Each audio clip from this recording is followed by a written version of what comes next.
I would like today to introduce to you one of the farmers.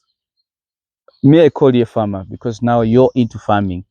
I told you many times ago, but that my intentions are all about doing farming.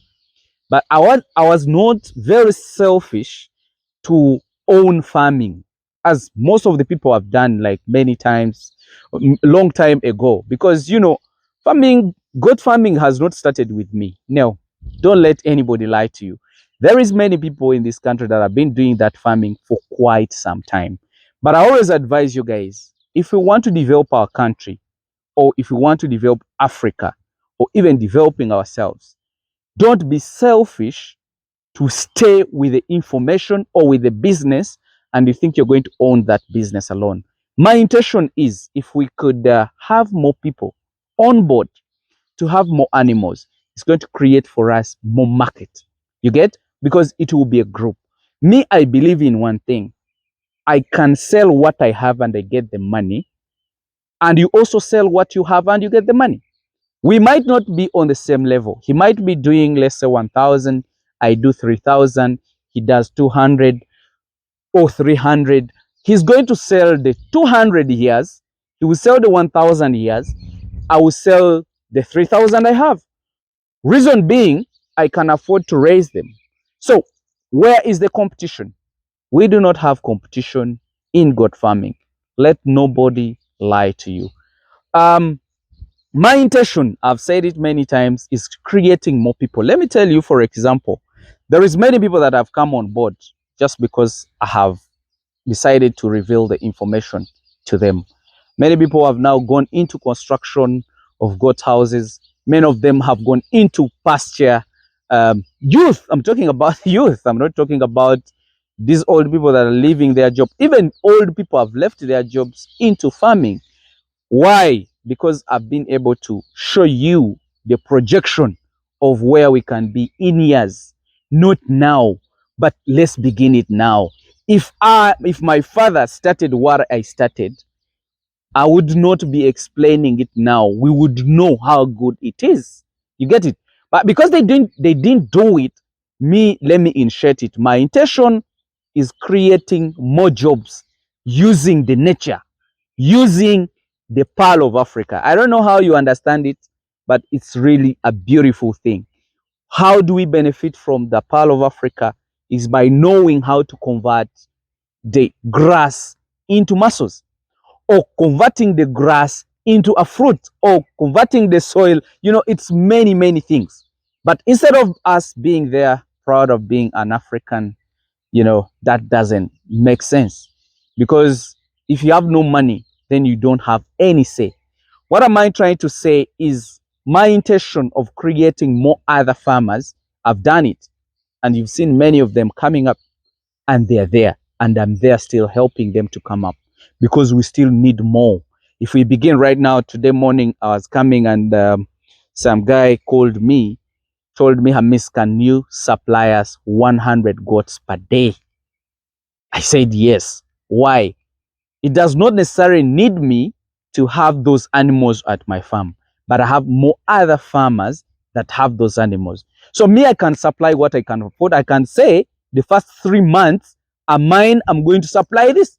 Or let me supply 50-50 for the first 3 weeks, and then the rest will supply, because they want slaughter animals, not breeding. So that is how I want things to work. That is how I want the country to work.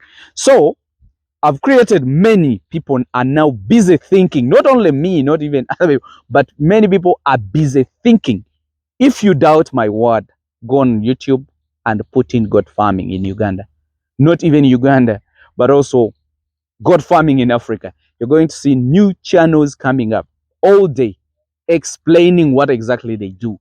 They don't do it because they want to be proud, but they want you people to have more experience, which is vast. They want you to have more experience in the challenges and then see how you can handle. So today I would like to remind you, this is my friend that one time came long time ago. I think when you check out my videos, he came here. It's now around 3 years ago. He visited my farm. He had followed me for quite some time. So he visited my farm. He saw what he saw. He was inspired. He tempted to start, like, he told me he wanted to start somewhere there, but challenges happen. So he decided, no, let me go back and do something. I tell you what, if you look behind me, this is not something simple. That house is expensive. That's what I can tell you. It's really a beautiful house, but it is expensive. And I would like just a little to elaborate something. Goat houses, I do not only advise you to do ground houses, no, but you can as well do a raised house. It's a good one, but it is expensive. You get it? It is very expensive.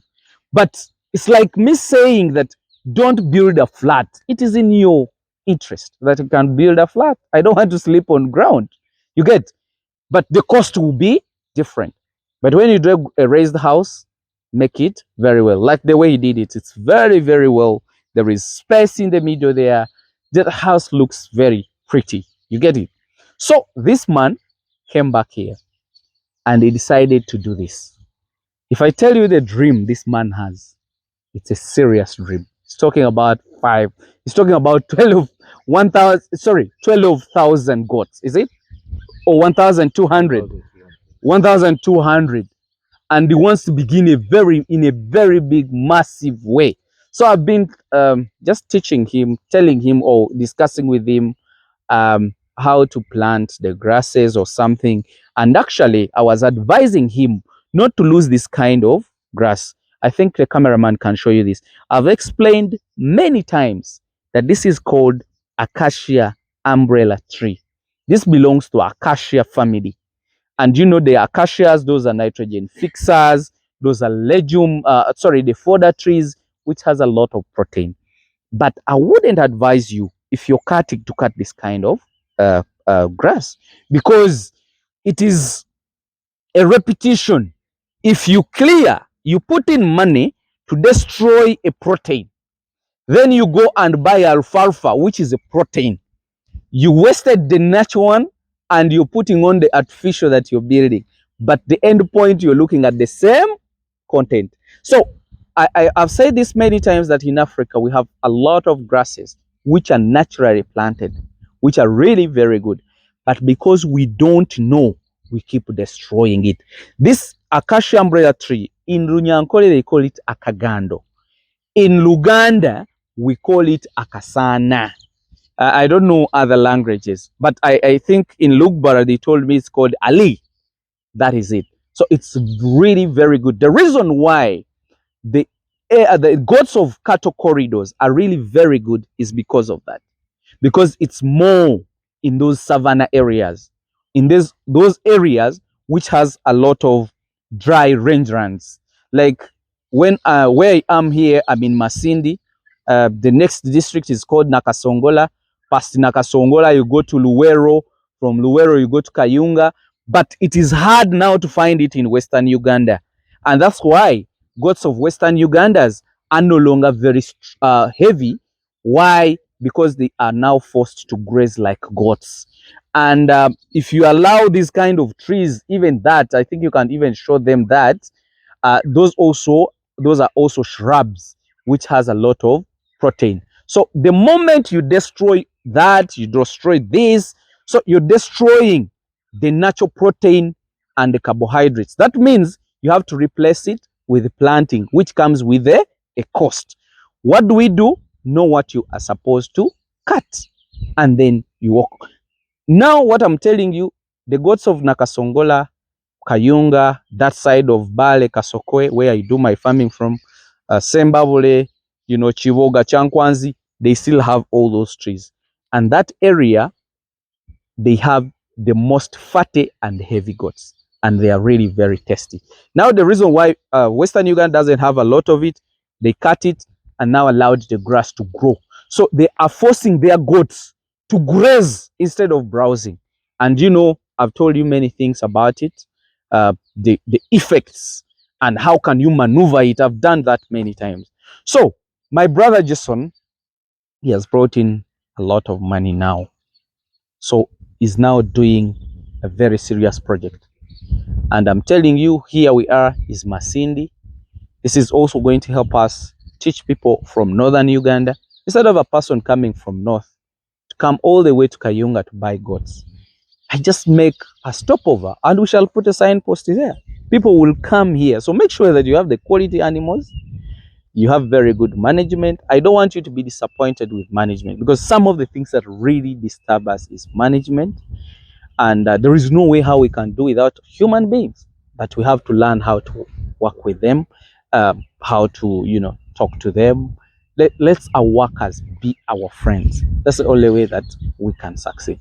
I promise that this farm will succeed, and we shall make sure that it succeeds, because it's in the right location with the right management. So my dear, I think if you have something or to greet on my uh, followers, because you're part of my followers, so greet yourself as well. Other people looking at you as a farmer here. So this, if you have few words, please talk to them just briefly. Okay. And promise us, tell us what you're going to do, where you see yourself. Well, my name is Jason, and I could never do this without Hames. Like from the very first time, like I was in Toronto and I see him doing this thing here, I was like, I have to do this. So I'm glad I'm here again, and I made him when I came here in COVID time in 2020, and we talked for a bit, and I had something going, but it wasn't that strong. So I went back, and then I organized myself, and I came back, and this is what I started. This is what I got done. So we got Hamis here again. So he's here, and he's giving me all the pointers, and I know with him, things are going to be possible for me here. And I have Hassan, he's going to be my supervisor here. And like Hamis said, we just need good people that want to know and understand about it, and then good management, basically. And with Hames working with Hassan, I think that everything will go good. And like again, I want to say thanks to Hames. He's a very good man, inspire a lot of young generation here to do good. So that's very good. And I think everybody should be grateful for your courage and the opportunity that you're giving them here. But actually, now Jason, a question. Do you know how much you put on goat farming in Uganda? Do you know how many people you're going to employ? I've said this many times, but people are educated, but the jobs are not increasing. Where do we go? This is an open check that all of us we would go into. Yeah. Me, I'll thank you so much carrying all the money from where you came from. You brought it here. You invest it here. Even if you don't give me money directly, that is already money you've given to me. That is already money you've given to Kim D. That's already money you've given to Hassan.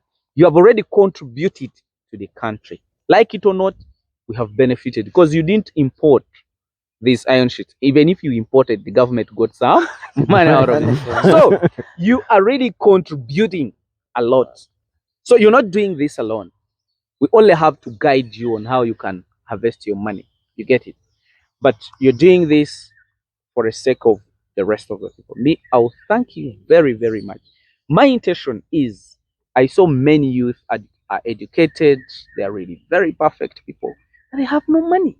Being smart with a tie doesn't make you smile in your heart. In Uganda here, they always say smart look away. You have no money, but you're looking smart.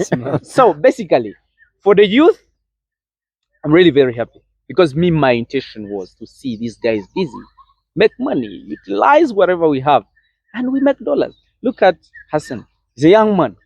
He's going to be rich because this is a rich project. You get it? Yeah.